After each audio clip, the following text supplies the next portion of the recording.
दोस्तों आज हम जानने वाले हैं कि भारत ने वैक्सीन कैसे बनाई और इसमें विपक्ष का क्या योगदान है।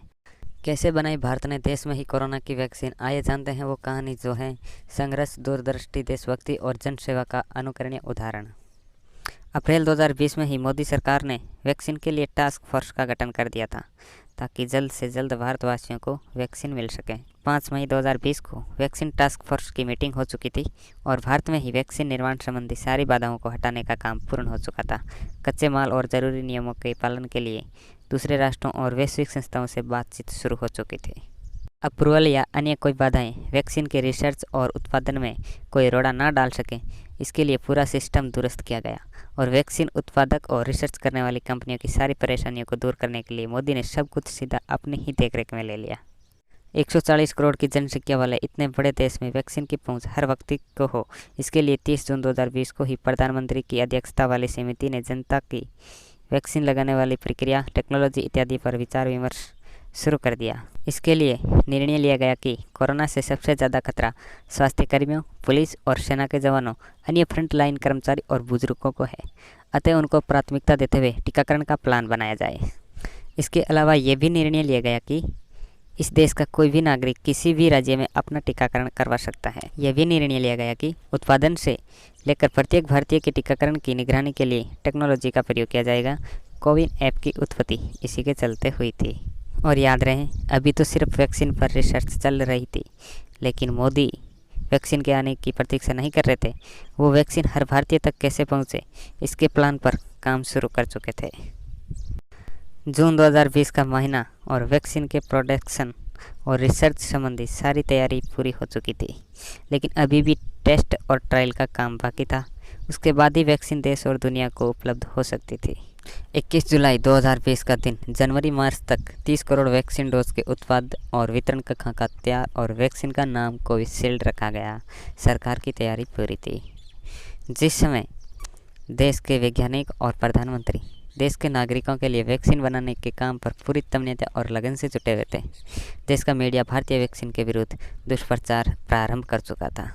12 अगस्त 2020 नरेंद्र मोदी ने national expert group on vaccination administration for COVID का गठन किया। वैक्सीन को देश के हर नागरिक तक पहुंचाने के लिए डिजिटल इंफ्रास्ट्रक्चर सप्लाई चेन के लिए पूरा विचार विमर्श हुआ और भविष्य की रूपरेखा तैयार की गई। 27 सितंबर 2020 का दिन, वैश्विक सहयोग और भारत की वैज्ञानिक क्षमता के साथ देश और विश्व को इस महामारी से उभारने के लिए आगे की रूपरेखा पूरी तरह से तैयार थी। 15 अक्टूबर 2020 थोक में वैक्सीन की खरीद, सप्लाई चेन और उसके उपकरण की खरीद व उपयोग का पूरा प्लान तैयार हो चुका था। इसके साथ ही केंद्र सरकार किस तरह से वैक्सीन बनाने वाली कंपनियों को सहयोग आगे बढ़ाएगी, इसकी भी आगे की रूपरेखा निर्धारित हुई। 17 अक्टूबर 2020 को कोल्ड स्टोरेज चेन, वितरण नेटवर्क और प्रणाली, मॉनिटरिंग कार्यप्रणाली, एडवांस असेसमेंट और अन्य उपकरणों की ज़रूरत के हिसाब से खरीद और उपयोग के लिए विचार विमर्श हुआ। 20 नवंबर 2020 देश की जनसंख्या में किसको कब वैक्सीन लगाई जाएगी, टेक्नोलॉजी प्लेटफॉर्म और कोल्ड स्टोरेज के सही उपयोग की प्रणाली की समीक्षा हुई। 28 नवंबर 2020 प्रधानमंत्री मोदी स्वयं भारत में बनने वाली तीनों वैक्सीन के प्लॉट पहुंचे और स्वयं हर तैयारी का निरीक्षण किया और जायजा लिया। उनके वहां पहुंचने से रात दिन मेहनत कर रहे हमारे वैज्ञानिकों में एक नई ऊर्जा का संचार हुआ। 7 सितंबर 2020 कोविशील्ड के अप्रूवल के लिए एप्लीकेशन डाली गई। दिसंबर 2020 से जनवरी 2021 वैक्सीन और उससे संबंधित सप्लाई चेन और अन्य उपकरणों को विस्तार से ड्राई रन किया गया। 3 जनवरी 2021 का दिन और भारत को मिली एक साथ 2 वैक्सीन, सीरम इंस्टीट्यूट की कोविशील्ड और भारत बायोटेक की कोवैक्सीन। 12 जनवरी 2021 वैक्सीन की पहली खेप भारत की सेवा में रवाना हुई। 16 जनवरी 2021 विश्व का सबसे बड़ा टीकाकरण अभियान प्रारंभ हुआ। प्राथमिकता दी गई स्वास्थ्य कर्मियों, पुलिस और आर्मी वालों एवं अधिक आयु के भारतीयों को। एक और बात, क्या आप जानते हैं हमारे देश का विपक्ष, मीडिया और एजेंडा फैलाने वालों का वैक्सीन और भारत के टीकाकरण में क्या योगदान है? तो सुनिए।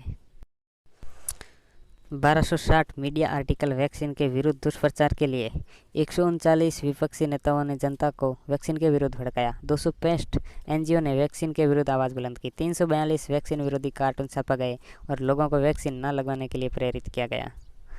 इस देश की समझदार जनता होने के नाते अब आपको सब देखना है, समझना है। जय हिंद, जय भारत।